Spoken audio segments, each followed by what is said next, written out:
Hi everybody. On today's video on how I found out I was adopted part 3, I would like to share with you the first meeting I had with my biological mum, Evelyn.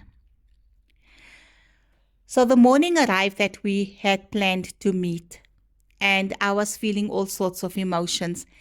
I was happy, I was excited, I was scared, I was nervous.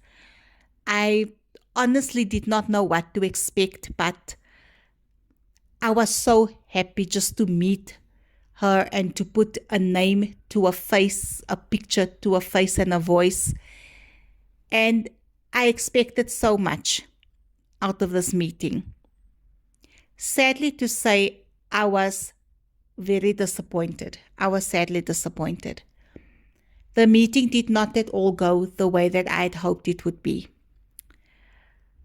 We met on arrival. My sister saw her coming on and she said to me that is Evelyn because the two of you look so alike. I didn't see that at first. And the next thing I knew, there was this woman standing in front of me, introducing herself to me, immediately embracing me with a hug, which of course I hugged her back.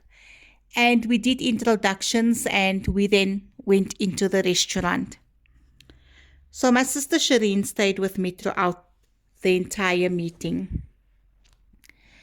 And as we sat down, we ordered coffee. And the first question I asked her was, "Why did you give me away?" And she then started crying. She became very emotional. I was at that time keeping in mind everything that my mom told me about my adoption, that my family told me. And her response to me, or responses, were not what I was told. First, she said to me, "I couldn't keep you because of the situation then. My life was a mess." Then she went to telling me later on that she couldn't keep me because she didn't want a child in her life at that time. So I was a little bit confused as to which response to believe. But then we went on and I asked her about the adoption process. From what I heard, it was a bit of a tricky one for my adopted family. My parents, they had a lot of challenges with the adoption, the challenges that was brought on from her side. And her response to that was totally different. She made it sound like she was forced to give me away, which was not the case. From the story that I heard, in all honesty, is that she did not want a child. She did not want me. But I would have to say she did not want me because if you remember in the first or the second video I mentioned when I called at a place of work, I think I did mention it, they thought that I was her daughter. And she said to me on one of our first 2 calls that I shouldn't call at a place of work because people are suspecting that it's her daughter pulling pranks and her daughter doesn't know about me. So it's just better that I don't call her at work. Anyway, the meeting carried on. And in the meeting, she made it seem like I was the only child that she had. I didn't go into that too much with her. I just left it at that. Why did I do that? Because everything she told me was a lie. I had given her the opportunity to be honest with me, to come clean with me, to play open cards with me about everything. I made it clear to her that I wasn't mad at her. I didn't judge her for what she did, the decision she made, because I knew that I don't know what really happened in her life at that time. So I couldn't be the one judging her for the decisions that she made. All I really wanted was just the truth, just to know why, just to get a bit of background from that part of my life. But she decided to take this opportunity that I gave her and she decided to lie to me about everything. She decided to be cold about it. In the meeting, what I didn't expect was for her, within her responses and the way she acted, to make me feel both unwanted and unloved at the same time. And when I finally picked up on that, it was difficult for me to reach out to her. There was one time that she was sitting across the table from me and she became emotional. And my sister actually prompted me to reach out to her and console her, hold her hand or something. And I found that very difficult to do. I couldn't, because I knew that this woman was lying to me. She was not willing to take this opportunity that I was giving her to just be honest with me. I remember when I spoke to her the first or the second time over the phone before we met, she asked me, "What do you want out of this? Are you looking for a mother? Are you looking for a relationship, a mother and daughter relationship?"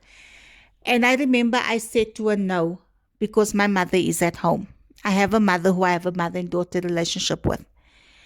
I am just looking for a platform where you and I can come together so that you can just help me make sense of this part of my life that I have now found out about.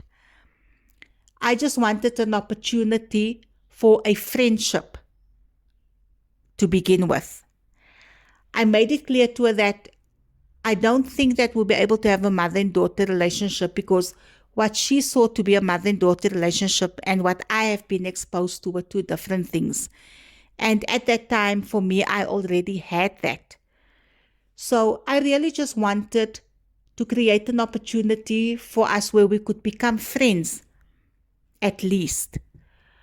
And I gave her that opportunity, I gave her that platform, and she decided to use it in a total opposite way. She decided to use it to her own benefit, for her expectations that she had from me. And it became clear to me that what I wanted and wished for it, she didn't share that same desires with me for our friendship or relationship. So the first meeting was not everything that I expected. I was disappointed by my own expectations. I was hurt. I remember that night I was unable to sleep. I felt so much of hurt and pain, but I knew that I had to work through it. I remember going home that night and having to face my mom, and my mom didn't know that I went and met with her. And I have to be honest, I felt so guilty that night, looking at my mom and knowing what I did and knowing how this woman responded to me in our meeting. I knew and I understood then why it is that my mom was scared for me to meet her, because she didn't want me to get hurt. She told me that it could only end up hurting me, and that is what she didn't want. But I felt like I had to take that chance. I have to be honest, I don't regret taking the chance, because it has put so much into perspective for me. From then up until now, that one meeting has put so many things into perspective for me, and it just answered questions that I needed answers to, but not in the way that I needed them. So in our first meeting, she wanted us to have a second meeting, which I wasn't sure if I wanted to, but I said to her that I would have to think about it and get back to her. So adoptees, I just want to encourage you guys, if you are considering going on the journey of finding out who your biological mom or parents are, go into it with your eyes open.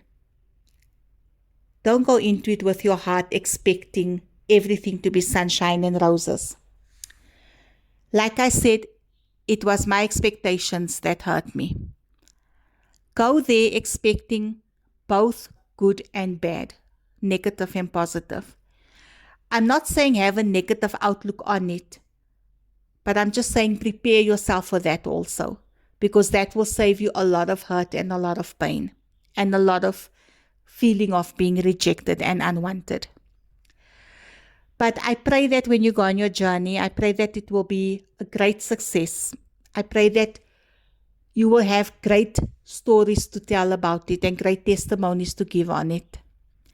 And if it doesn't turn out so great, I just want to continue to encourage you that you need to remember that it's not your fault. You did nothing wrong. You are not to blame for the choices that were made by your biological parent or parents.